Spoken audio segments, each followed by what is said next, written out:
এই যাত্ৰাটোত মই মোৰ ফালৰ পৰা মোৰ যি জীৱনৰ অভিজ্ঞতা খুব কম অভিজ্ঞ যদিও মই যি ছাত্ৰ ছাত্ৰীৰ লগতো থাকো বিভিন্ন সামাজিক কামতো থাকো সেই অভিজ্ঞতাৰ ফালৰ পৰা মই 4টা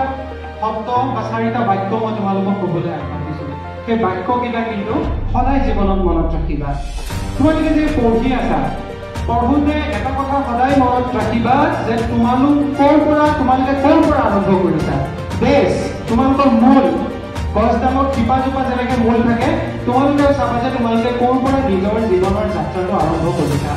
কোনোবা আধ্যবন্ত ঘৰৰ পৰা আৰম্ভ কৰিব পাৰে কোনোবা সামাজিক পৰিয়ালৰ পৰা আৰম্ভ কৰিব পাৰে কোনোবা একেবাৰে দৰিদ্ৰ পৰিয়ালৰ পৰা আৰম্ভ কৰিব পাৰে কিন্তু কোনেও নাভাবিবা ভৱিষ্যতে ডাঙৰ মানুহ হৈ পাহৰি নাযাবা যে আমি ক'ৰ পৰা আৰম্ভ কৰিছিলো এয়া প্ৰথম মন্ত্ৰ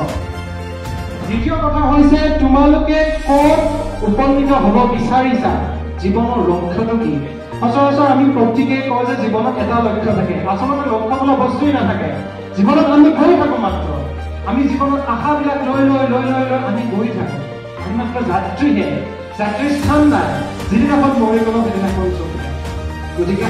আমি এজন যাত্ৰী কিন্তু যাত্ৰী হওঁতে এজন ভাল যাত্ৰী হ'বলৈ আমি চেষ্টা কৰিব লাগিব ইয়াত 2 নম্বৰ মন্ত্ৰ ভাল মানুহ হ'বলৈ চেষ্টা কৰিব লাগিব সমাজখনত কিবা যাতে নিজৰ ফালৰ পৰা বৰঙণি আগবঢ়াব পাৰো টকা পইচা দি নহ'লেও এটলিষ্ট ল'ৰা ছোৱালীক ভাল কৰি ওচৰ চুবুৰীয়াৰ লগত এটা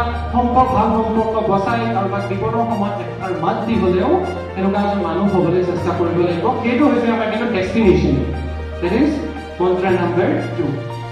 3 নম্বৰ মন্ত্ৰটো হৈছে যে আমি যেতিয়া জীৱনৰ যাত্ৰাটোত গৈ আছো তোমালোকে মেট্ৰিক পাছ কৰিছা মই কুলিয়নকো চিনি পাইছো বহুত ল'ৰা ছোৱালীক চিনি পাইছো মই স্কুলবিলাকত যাওঁতে মই ধৰিব পাৰিছো তোমালোকে এতিয়া মেট্ৰিক পৰীক্ষা পাছ কৰিছা বা বহুতে হায়াৰ ছেকেণ্ডেৰী পৰীক্ষা পাছ কৰিছা সংগৰ পৰিৱৰ্তন হ'ব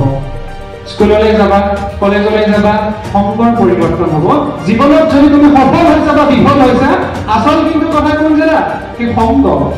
তোমালোকে যদি আজি ভাল মানুহৰ সংগত থাকা তোমালোকৰ মাইণ্ডছেটটো সদায় ভালৰ পিনে গৈ থাকিব তোমালোক যদি আজি মদাহী আৱাৰী জোৱাৰো এটাৰ লগত তোমালোকে বহিবলৈ ষ্টাৰ্ট কৰা গধূলি চকে ঘাটে তেতিয়া কিন্তু তোমাৰ ব্ৰেইনটো বেলেগ ফালে যোৱা আৰম্ভ কৰিব এইটো কথা সদায় মনত ৰাখিবা ছাত্ৰ অৱস্থাৰ পৰাই নিজৰ সংগ চম্ভালিবলৈ চেষ্টা কৰিবা সংগৰ ফলত বহুত ডাঙৰ মানুহ হৈছে বহুতে জীৱনত সফল হ'ব পাৰিছে কিন্তু সংগৰ ফলত বহুত ল'ৰা ছোৱালী বিফলতাৰ পথতো গৈ থকা আমি দেখিবলৈ পাওঁ গুৱাহাটী চহৰত যেতিয়া গণেশগুৰি ফ্লাইঅভাৰ তলত আমি দেখা পাওঁ ড্ৰাগছ আসক্ত হৈ ল'ৰা ছোৱালী পঢ়ি থাকে বেচেৰা মাক বাপেকে ভাবে যে ঘৰত পঠিয়াই দিয়ে বাবা ল এই ৰুমৰ পিজিৰ ভাড়া 7,000 টকা ৰুমৰ ভাড়া এইখিনি লাষ্টতে সিহঁতে ইনজেকশ্যন মাৰি ড্ৰাগছ আসক্ত হৈ পেলাই মৰি থাকে গতিকে সংগ তোমালোকে ভাল কৰিবা এইটো হৈছে 3 নম্বৰ মন্ত্ৰ আৰু 4 নম্বৰ মন্ত্ৰটো হৈছে তুমি কাৰ বাবে জীৱনত এইবিলাক কৰি আছা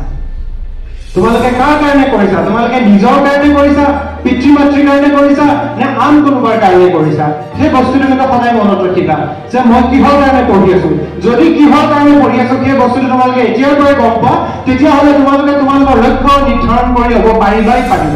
কিহৰ কাৰণে কৰি আছো বহুতে টকা পইচাৰ কাৰণে কৰে টকা পইচা জীৱনৰ উদ্ধৱ টকা পইচা হ'বই নোৱাৰিব সাইকোলজিত এটা কথা আছে যে জীৱনত মানুহে সকলো বস্তু পোৱাৰ পিছত এটা আহে সেলফ এষ্টিম বুলি পেলাই য'ত মানুহে নিজক লৈ নিজৰ সেই পদবীটোৰ কথা ভাবে যে মই সমাজত আছো সমাজত মানুহে মোক কি হিচাপত চায় আজি যদি মোক কোনোবাই মতাও নাই কিহৰ কাৰণে মতা নাই সেইটো হৈছে self esteem it's a সাইকোলজিকেল fact যে সেলফ এষ্টিমটো মানুহে জীৱনৰ শেষত বিচাৰে সেইকাৰণে মানুহৰ মৃত্যুৰ সময়ত চাবাচোন বয়স হোৱাৰ লগে লগে মানুহ সামাজিক হ'বলৈ আৰম্ভ কৰে মানুহ সমাজৰ লগত যায় নাম প্ৰসংগ হ'লে বা আজি এই অনুষ্ঠানটোত অহাৰ লগে লগে আমি আহিছো সামাজিক হ'বলৈ চেষ্টা কৰে কাৰণ সমাজে মানুহক সাইকোলজিকেলি হওক বা মানসিকভাৱে হওক চাৰিওফালৰ পৰা এটা ধুনীয়া এটা পজিটিভিটি দি থাকে যদি গ্ৰহণ কৰিব পাৰে গতিকে 4 নম্বৰ কথাটো হৈছে